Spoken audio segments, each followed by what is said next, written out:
नमस्कार जय जगन्नाथ आउ गोटे छोट मिनी ब्लॉग आज आरंभ होती मिनी ब्लॉगटा हजबैंड को शनिवार दिन हजबैंड ऑफिस जाती घरे बसी काम करती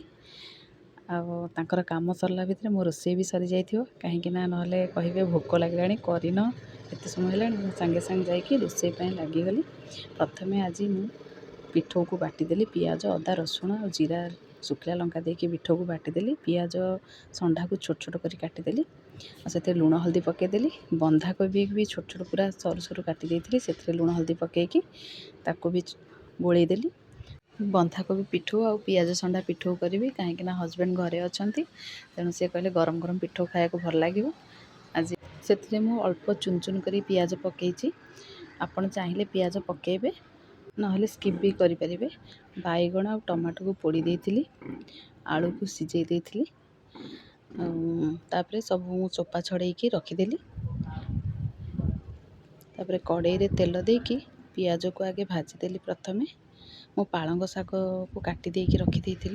ताको पकईकी आगे शागटा को भाजीदेली मु आ बैगण पकईनी तेणु खाली पालंग शाग पियाज देकी भाजी देछि। एबे मोर पालंग शाग भजा रेडी होगला पिठो को गोलिकी रखी ताको तावारे तेल देकी तापर गोटे गोटे करी पकईदेली आगे पियाज संडाटा कर दूसरी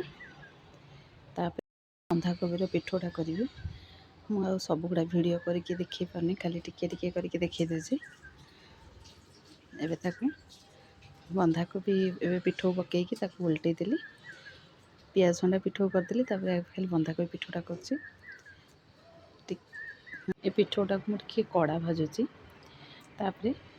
जो बैगण टमाटो को पोड़ी रखी ताकू चकड़ी देती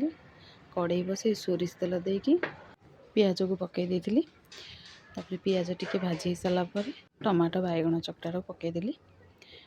जेहेतु आज हजबैंड घरे अच्छा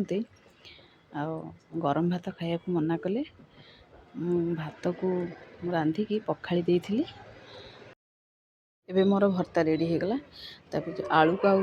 अधिक सिझे दी तीन टा बाहर कर देती ताकू चोपा छड़ेकी से पियाज लुण आ मीट मसला पकईकी गोलेदेली तापर पिठो टिके अलग रखी पालंग पत्र बड़ बड़ पत्र से आलू पुरोटा देकी ताकू पिठो गोलिकी पत्र रे भाजी देबे ताकू